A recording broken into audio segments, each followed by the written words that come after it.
Sexo e Destino, segunda parte, psicografada pelo médium Francisco Cândido Xavier. Capítulo 1. Quase 5 da manhã, quando nos vimos na intimidade dos Nogueiras. A casa jazia quieta, peças mudas, silêncio. Agitava-se, porém, Dona Márcia, sob a colcha leve, cansada de vigília. Varara a noite em aflição. Na penumbra do quarto, apoiava o cotovelo no travesseiro e a cabeça na mão, de pensamento longe. Tinha os olhos empapuçados de chorar. A filha adotiva não voltara. A ansiosa esperava que o dia se levantasse. Telefonaria para a residência dos Torres para saber do regresso de Marina. Se preciso, chamaria Teresópolis. Queria comunicar-se com alguém, desentranhar-se. Sentia medo e o coração palpitava catástrofe. Consultei-a mentalmente, procurando notícias de Cláudio. Alcancei-lhe a resposta inarticulada. Supondo reconsiderar os sucessos da noite, passou a lembrar-lhe o retorno, horas antes, totalmente embriagado. Chegara tateando paredes, esbarrando com os móveis. Inferira que ele tentara afogar o remorso em copásios de uísque. Ouvira-lhe os vômitos, escutara-lhe as descomposturas à porta, mas trancara-se precavida, carraspana e ressaca, rematando a criminosa aventura. Não desejava cenas. Súbito, quebrou a linha de reflexões em que penetrara. Repeliu-me a influência convicta de estar reafirmando para si mesma que atingira o ponto final da tolerância. Nada mais com Cláudio. Convertera a mágoa em nojo. Aspirava a nova atitude, suspirava por desquitar-se, fugir. Deixamo-la engolfada nas alegações negativas, buscando o aposento dos fundos. Nogueira aí se despejara em cama de solteiro, completamente equipado, sem alijar nem mesmo o paletó. Estirava-se de lado a expelir saliva grossa pelo canto da boca, ressonando, tranquilo, e com ele o vampirizador relaxado sob os efeitos do álcool, ambos largados, embrutecidos. Demorava-me na inspeção quando a campainha do telefone retiniu.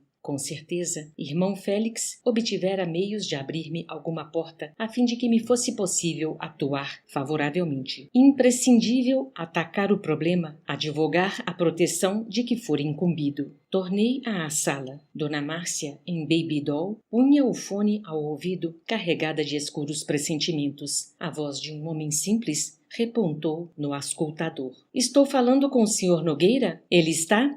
Dona Márcia reconhecia de todo impraticável o ensaio de qualquer conversação com o esposo, escornado àquela hora, e respondeu positiva. Não, não está. Quero falar com ele ou com a madama. A interlocutora, experiente demais em trotes e adestrada no jogo das conveniências sociais, pressupôs estar em contato com algum novo despropósito do marido e indagou prudente. Com quem estou falando? Com Zeca, lixeiro. Estou em Copacabana. Preciso dar notícias de um desastre. Que desastre? A senhora é a dona da casa? Não sou, mas trabalho aqui. Sou empregada. Dona Márcia receava cair em complicações na hipótese de transpor as raias do anonimato e, à vista disso, antes que o desconhecido revidasse, acrescentou. Os patrões estão ausentes, mas posso dar recado.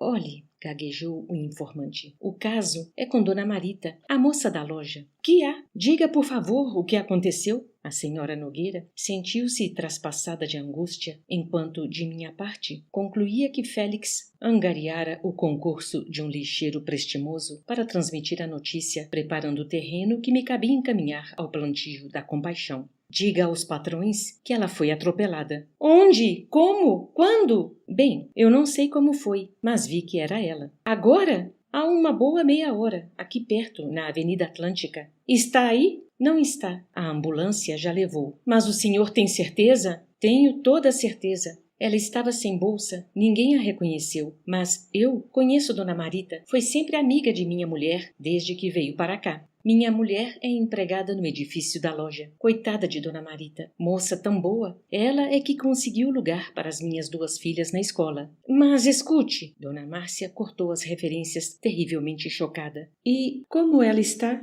Bom, dizem que ela morreu. Embora calejada contra as emoções, a esposa de Cláudio abandonou o fone e afastou-se, pálida. Arremessou-se à cama e agarrou a própria cabeça entre as mãos, julgando enlouquecer. Morta! Marita, morta! Refletiu atribulada. Recordou o ultraje que a pobre menina experimentara naquela noite que o dia nascente esfumara, qual se expulsasse um pesadelo, e a mente divagou. Aracélia, a servidora e amiga, 20 anos antes, o suicídio. E agora a filha, na mesma tragédia, com o mesmo homem. De certo, Marita, envergonhada, procurara a morte. Inexperiente, sucumbira. Ajustava argumentos por dedução. Crescina falara-lhe do encontro com Gilberto, no entanto, apanhara Cláudio em desconcerto flagrante. Tudo indicava a intromissão dele em algum arranjo dos jovens para infligir à filha o imperdoável insulto. Indubitavelmente, a desventurada menina preferira morrer.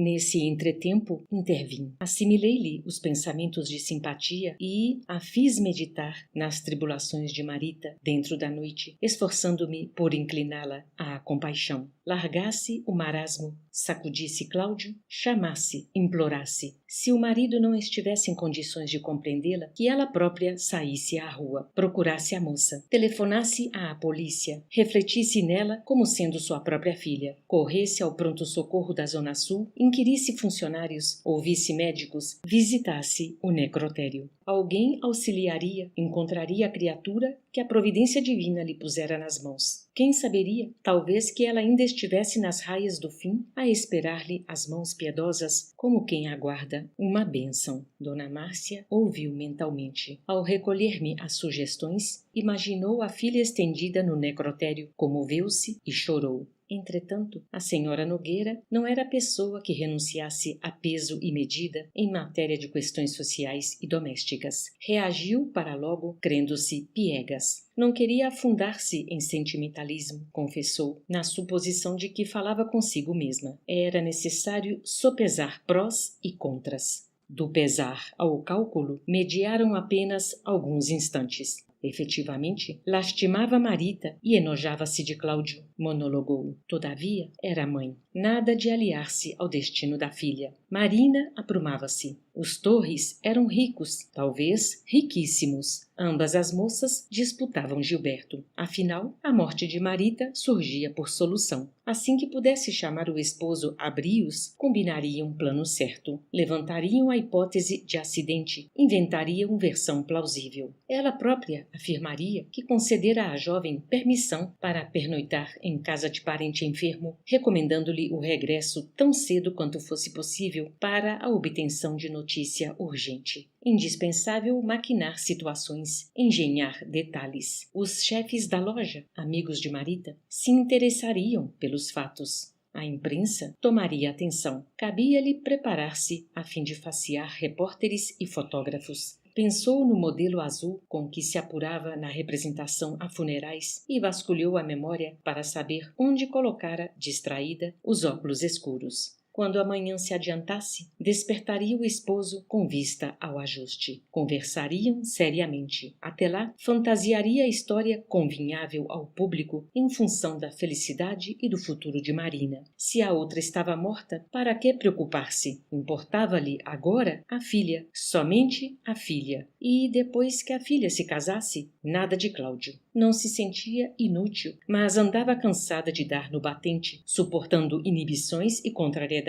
por um esposo que, desde muito, se lhe fizera detestável. Não se escravizaria. Recebera um convite de Selma, companheira de infância, para negócio que considerava lucrativo na Lapa. Na frente, um café, acompanhado de aperitivos e guloseimas. Nos fundos, quartos de aluguel. Reconhecendo que Dona Márcia se imobilizava mentalmente em digressões esconsas, tornamos à presença de Félix para obtenção de roteiros precisos. Acomodada num leito de emergência, Marita figurava-se em coma. Félix, assistido agora por 2 médicos desencarnados, em serviço na grande instituição socorrista, se mantinha sereno, apesar da tristeza que lhe velava o semblante. Acolheu-me, paciente, e ouviu-me. De posse das informações de que me fizera mensageiro, recomendou-me esperá-lo alguns minutos. Sairíamos à cata de reforço. Enquanto isso, auscultei a jovem acidentada, que jazia inconsciente em terrível depressão. escassas reações dos centros nervosos, anoxemia, sensíveis alterações dos capilares, lesões no peritônio. Os esfíncteres descontrolados davam passagem a líquidos e excrementos que empastavam a veste. Félix mobilizou as providências cabíveis e rogou aos colegas desencarnados nos substituíssem por instantes. E demandamos a residência de Cláudio. A caminho, notei que o benfeitor, em silêncio, adensava a própria forma, transfigurando-se na apresentação. A ocorrência que eu consegui apenas depois de paciente elaboração mental, obtinha a Félix com esforço ligeiro, rápidos momentos e imprimiu ao corpo espiritual novo ritmo vibratório. O instrutor assumira as características de um homem vulgar. Por que a transformação? André respondeu, assimilando-me os pensamentos. Ninguém pode fazer tudo senão Deus. Você é também médico e não ignora que, em certas ocasiões, é imperioso pedir remédio ao pioriteiro. Na terra, às vezes, para socorrer um santo, é necessário dosar um veneno. Marita, em súbita decadência física, precisa agora dos préstimos de alguém que a ame infinitamente. Chegou a hora de esmolar para ela o socorro dos que a feriram amando. A voz do amigo carregava-se de pesar. Contudo, não nos era possível comentar a filosofia que anunciava, de vez que atingíramos o prédio em que se dependurava o ninho dos nogueiras, banhado pelo sol recém-vindo. Subimos. Qual aconteceu comigo na véspera, o instrutor bateu à porta, semicerrada. Após reiterados chamamentos, Moreira veio atender como qualquer ser humano estremunhado. Não me via, porquanto, de tempo, não dispusera eu para a metamorfose necessária, mas, renteando com Félix, desenrolou comprida fieira de insultos que o benfeitor recebeu com humildade. Quando terminou, algo sem graça, pela ausência de qualquer resposta que lhe alimentasse a ira gratuita, Félix comunicou-lhe o acidente. Sabia-o interessado na proteção da moça, rogava-lhe amparo. Diante da incredulidade com que era acolhido, solicitou-lhe fizesse a gentileza de verificar se a menina amanhecera no lar.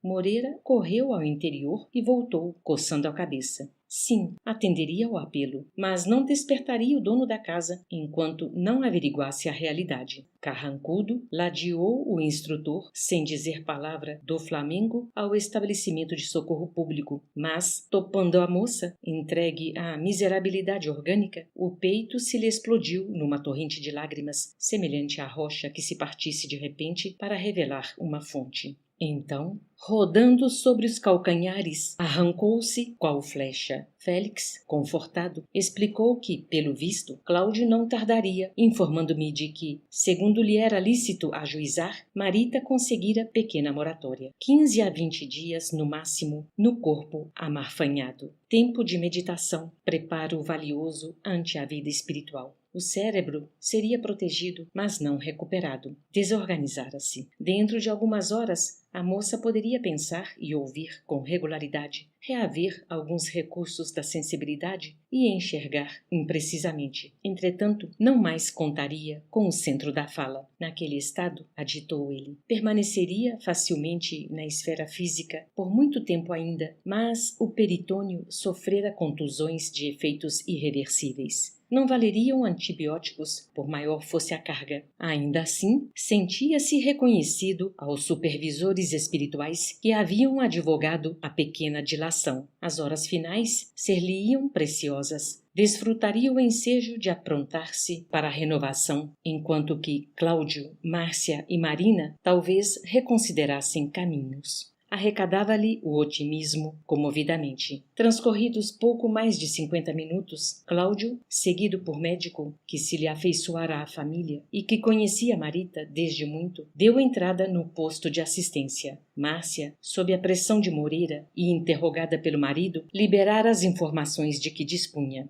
O facultativo, recém-chegado, deixou o bancário no vestíbulo para efetuar a inspeção, identificando a menina sem maiores dificuldades. Feito isso, tomou providências junto aos colegas para que a jovem fosse imediatamente transferida para o Hospital Central dos Acidentados, com vistas ao tratamento urgente e minucioso. E depois de ligações telefônicas, no preparo da instalação necessária, determinou as medidas inadiáveis. que limpassem Marita, que se lhe purificasse o ambiente, que mesmo acreditada em coma, fosse tratada com o máximo apreço. Seja dito, no entanto, que não se registrara ali qualquer desleixo. As condições precárias da moça exigiam repouso, quietação. Justo observá-la antes de qualquer alteração suscetível de agravar-lhe os constrangimentos. Com efeito, iniciada a laboriosa remoção que Cláudio e Moreira seguiram de longe, a cabeça, pendida para trás, impeliu o sangue a movimento retrógrado e surgiu a possibilidade de asfixia. Félix controlou, quanto pôde, as mãos dos condutores e tão logo a vimos ajustada em novo leito, vali-me do socorro magnético de profundidade que as circunstâncias exigiam. Sentei-me de maneira a guardar aquele corpo abatido em meus braços, envolvendo-o no meu próprio hálito, numa operação que nos permitiremos nomear aqui por adição de força, cujos resultados se destacam surpreendentes quando a criatura, retida no envoltório físico, se mostra nos últimos lances da resistência. Nesse ínterim, Félix aconselhou que eu me adensasse na apresentação, a fim de que Moreira me enxergasse os exercícios. Conservava a esperança de vê-lo oferecer-se para manter a respiração da moça em boa ordem.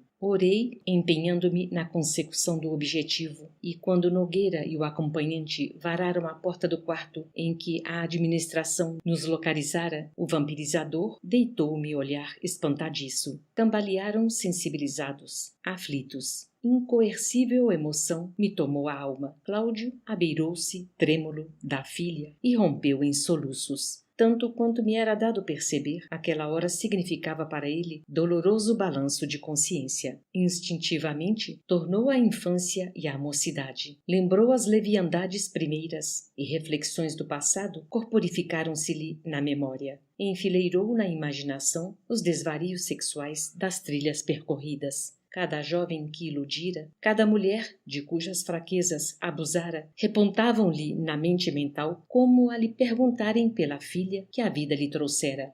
Aquele homem que me inspirava sentimentos contraditórios e de quem teria desejado distanciar-me, tocado de aversão, me insuflava agora um enternecimento que somente as lágrimas exprimiam. Perante a enfermeira impressionada, Cláudio ajoelhou-se e com ele pôs-se Moreira genuflexo. Em choro convulso, o pai alisou aqueles cabelos despenteados, contemplou a fisionomia de cera que a morte parecia estar modelando, mirou a face e os lábios entumecidos por equimoses, aspirou o ar deteriorado que se lhe exalava dos pulmões e, mergulhando a cabeça nos lençóis, gritou, vencido: "Ah, minha filha, minha filha!" Quase no mesmo instante, a fronte de Moreira vergou, como se esmagada de sofrimento. Ambos jaziam ali, debruçados, rente aos meus joelhos, com a mesma rendição dentro da qual Marita se me conchegava ao regaço. Reconheci que a providência divina, em seus desígnios, não me aproximava unicamente da vítima. Os verdugos também pediam amor. Segurando a moça inerme à altura do peito, afaguei-os com a destra, sustentando-me em prece. E a prece clareava-me o pensamento, corrigindo-me a visão. Sim, tentando consolar aqueles dois homens que o remorso dobrava em tormento indizível, refleti nos meus próprios erros e compreendi os propósitos da vida. Não, eles não eram os estupradores, os obsessores, os inimigos, os carrascos que eu detestara na véspera. Eles eram meus amigos, meus irmãos.